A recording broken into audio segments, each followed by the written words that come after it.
Okay, guys, I'm back with another late night video. Now, if you are one of my younger subscribers under the age of 21, I'm telling you, do not listen to this video, okay?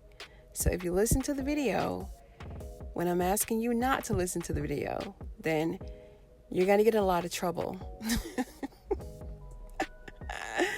And it's not really anything bad because I try not to even go down that road. However, the topic that I'm going to be discussing is not for tender ears and it's not for children, okay? So if you are a younger subscriber, again, please click off the video so that grown folks can talk. Now, tonight I want to talk about Sharon here.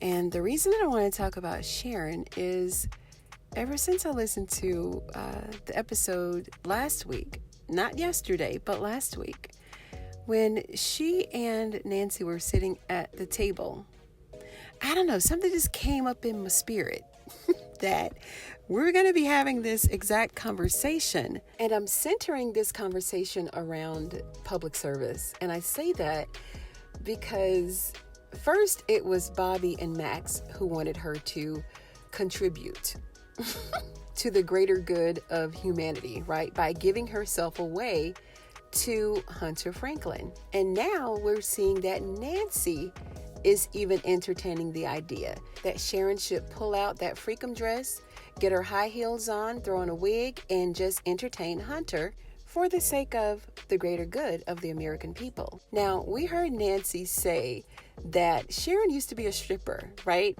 And this is the first that I've heard anything about Sharon being a stripper. We did hear that she used to sell drugs out of the drugstore with Kareem, I think. They kind of hinted at that along the way in all of the seasons, right?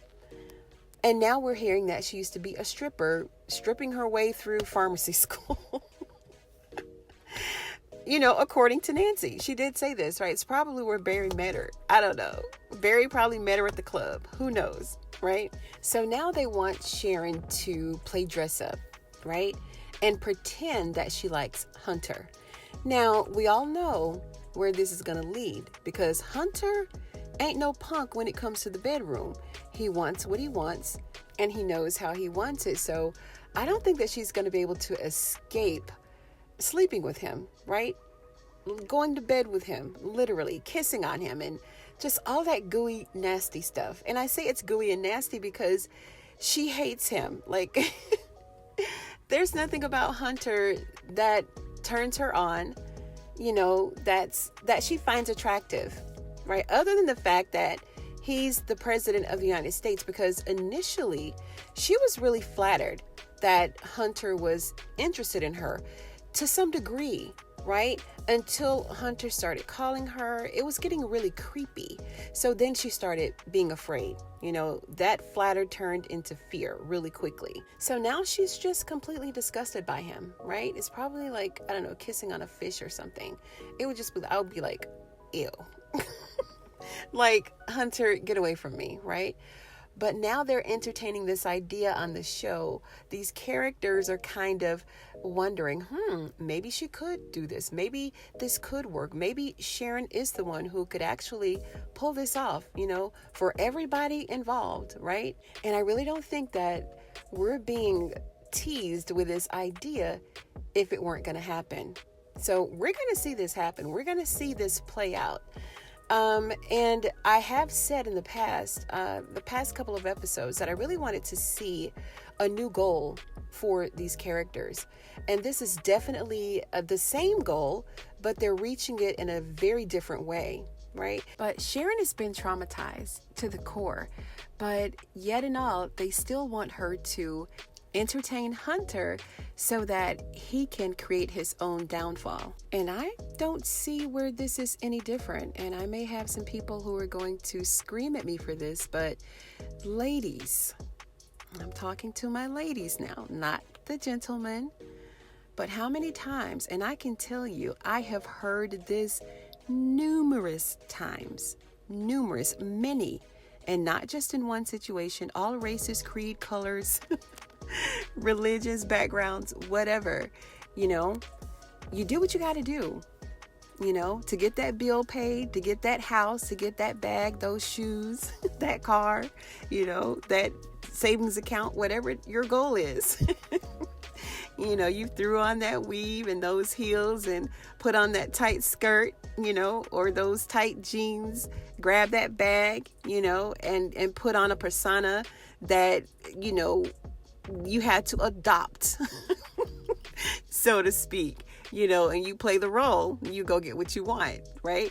And no, I'm not calling anybody a prostitute, not calling anybody anything. It's just called being a woman who knows how to get what she wants, right? And this is no different. This is exactly what is happening here. Now, granted, she's disgusted by this, right? But how many of us can say, you know, that you absolutely loved doing this act each and every time, right? You don't have to necessarily love it. You can pretend that you do. Now, listen, I've never done this. Okay, this is just stories here, right, that I'm telling. But Sharon doesn't want to do it. She doesn't want to do it. But I think that, you know, because we've got Bobby, we've got Max, you know, 2 Secret Service agents who are well respected. Then you got Miss Nancy over here, right? Miss Nancy. Y'all know Miss Nancy been dropping it low and spreading it wide for a little while, right? Because she got down with Richard's father and didn't blink an eye. So she's probably going to be grooming Sharon and, you know, telling her, you know, all in her ear, you know, telling her how good this is going to be and how great it's going to be when Hunter is out of office. And, you know, just close your eyes and imagine. Just pretend, you know, let's play dress up for just a little while. Now, I'm thinking that if this girl has to do it, like if there's just no way that she can't not do it, then, you know, just liquidate everything. You know, the cars, the condo, the house, whatever it is, whatever gifts that Hunter has for you, just liquidate everything, you know, sell everything. And then that way you'll have cash to do whatever you want to do with it. You know, I don't know, but listen, seriously, guys, I know that we're going to see this play out in some fashion, because otherwise, why would they be talking about it, right? Especially Miss Nancy. Like, they're the 2 least expected characters that we think that will be even entertaining this idea. So, of course, based on, you know, previous writing and previous directing and previous storylines, you know, this is quite the shocker. You know, it's shocking to see that, first of all, Sharon used to be a stripper, because I was really having a hard time digesting the fact that she was a drug dealer with Kareem. Like, that was like, oh, really? Okay. And now I'm hearing that she is a stripper, or she used to be a stripper. So it's nothing wrong with stripping. It's just that this character, right? It's not right for this character, or it doesn't fit her character, right? But we're going to see this character evolve into something totally different. I really feel that. And Kareem's not going to be able to take it. His ego is going to be flipped upside down. He's going to go crazy. And Barry, when and if he ever finds out, he's going to lose his mind. There is absolutely no way that they'd agree to this at all. But we're going to see it happen, you guys. Let me know what you think. Do you think it's going to happen or not? Is Sharon going to give in? Is she going to agree to do this or no? If you like this video, give it a thumbs up. You know I'd appreciate it. And if you're a fan of The Oval, then go ahead and sub to the channel, because I'll be breaking down videos like this all the time. Thank you so much for joining me on this episode of Ruthless TV, you guys. And I'll see you on the next one.